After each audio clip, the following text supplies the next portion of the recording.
Hello and welcome to Up the Villa podcast. This is our predicted lineup for Leeds United v Aston Villa. So subscribe to the channel. We are so close now to 6,000 subscribers, which is massive. We have to pinch ourselves that we've been able to reach that number in such a short space of time.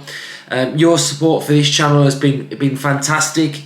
The comment section goes off every single time, so I'll just thank you for that and just cheers for supporting us. And you know, when I go to the games and some of you come up to me as well, it's amazing that you speak to us. You know who we are. You complimentary of the channel all the time. So it's just absolutely mental, and sometimes it just blows me away, to be fair. So thank you. I'm just glad you're all enjoying it as well. Some of the comments that I'm getting as well, saying that we are helping you all out as well to get through things. So I'm just so happy that we can do that for you, and we can support you and make you guys feel better as well. So thank you very much for supporting us, and subscribe. So we'll have a light target of this one. Let's push it this one. Let's have a light target, and if you are watching, pause it now, drop a like, and we'll have a light target of 350. If you like the videos, it just helps push the videos out further to YouTube. So if you do enjoy us,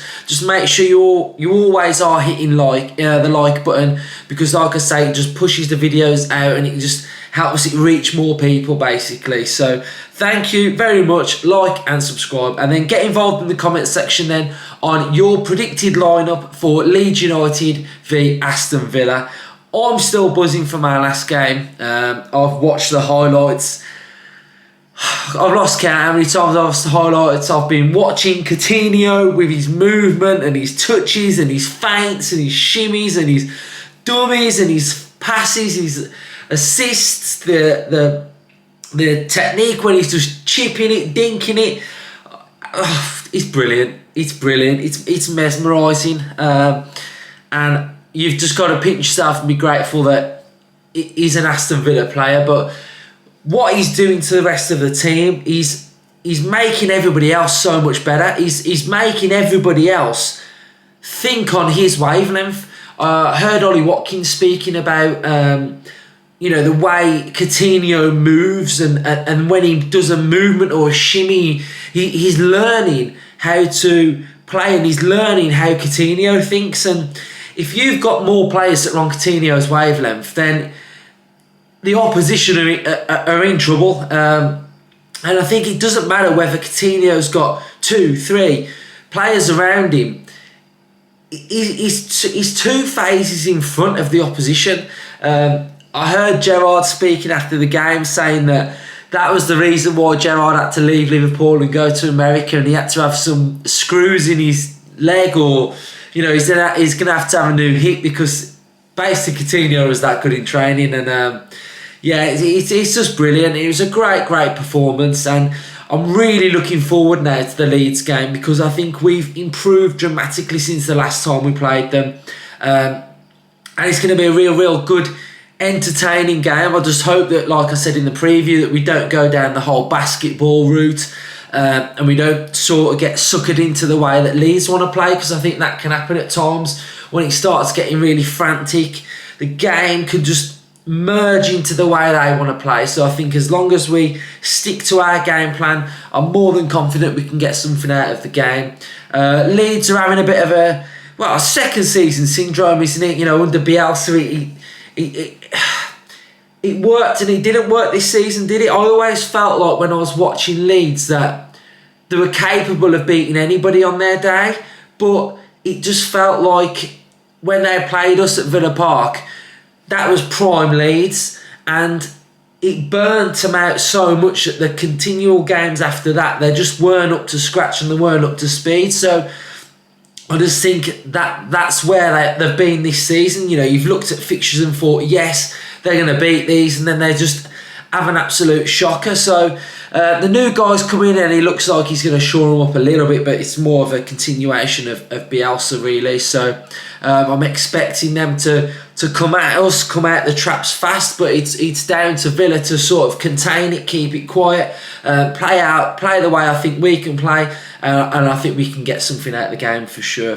So let's put my predicted lineup on the screen now. Right, it can change, like we saw towards when the team sheet came out for the last game. No one expected Conser and Dean to be out. They had COVID.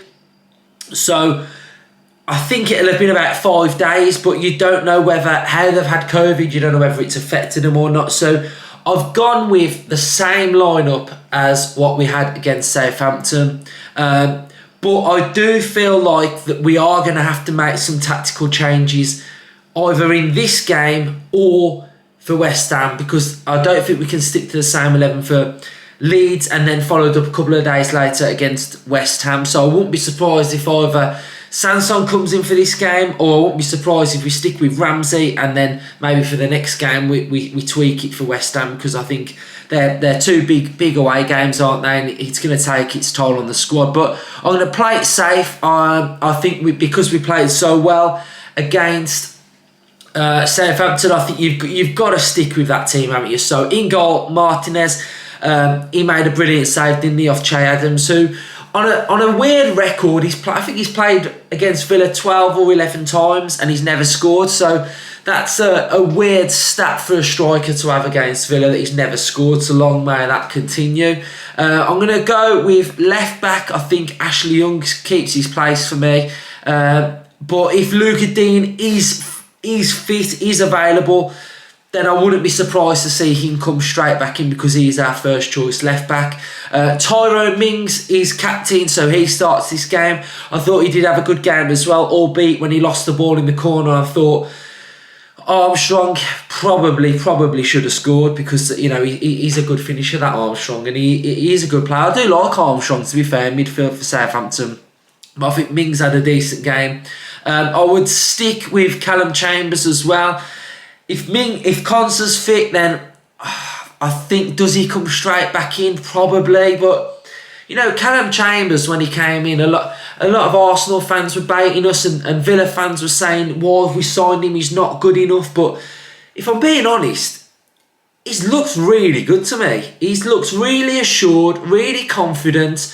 Yes, he does like to just give it the good boot at times, but do you know what? At times, I don't mind that no-nonsense defending from a centre-back. I think sometimes if it needs to be done, just boot it. Don't mess about with it. So, yeah, I'm really happy with him. I think he's a good... if Conser's out, we can bring in Calum Chambers, and I think he does a job. And that's what you want from squad players, isn't it? You want that continuation and that evolution of what you've already got. You don't want players to be coming in that you're thinking, oh, God... I'm not feeling this here. But with Chambers coming in, like when I saw that team news on Saturday, I was all right with it. I thought midfield strikers looked decent, and the defence. Honestly, I sat down and when I saw the team sheet, I was just like, I'm all right with this. I think it's all right, and to be fair, it was. So what we do? Right back, Matty Cash. Yes, he's banging form at the minute. He's banging form. His assists are coming. I love Matty Cash. I think he's had a great season. I saw some people on Twitter the other day saying he's had a bad season, but I don't know what you've been watching, but I think he's had a real good season, and I think that's the beauty of football fans, isn't it? It's how you see, and everybody has an opinion, and nobody's opinion is wrong. So I think Matty Cash has had a real good season. Midfield, Dougie Luiz. Nice to see him get a goal. I think was his last goal, first game of the season when we first got promoted against Bournemouth, was it? Was that his second goal? I mean, he came on the scenes with an absolute worldie, and now his second goal is a little cheeky tap-in about 2.5 years later. But yeah, so it was great to see him in an advanced position. That little shimmy that Coutinho and Luiz did after the goal, that little bit of Brazilian samba, isn't it? But yeah, great. I think Luiz stays. McGinn, yeah, he's in the team. He was industrious, wasn't he? He was doing them little butt rolls. He was rolling them a couple of times. So I think McGinn starts, and this is where I was toying with Sanson, because he came on and I liked him, and I do like Sanson. I do really like him. I like his energy. I just like his pressing, and I feel like he brings that energy in central midfield. So would I go? I don't know. I'm going to go Ramsey because he had a worldie against them at home. So I think if Ramsey starts this one, I think I'd maybe tweak him and change and maybe play Sanson for West Ham, because I think we need to rotate the midfield a little bit around for these two games. So I'm going to stick with Ramsey because he played so well against them. And then we are going to go with the magician, my little friend Coutinho.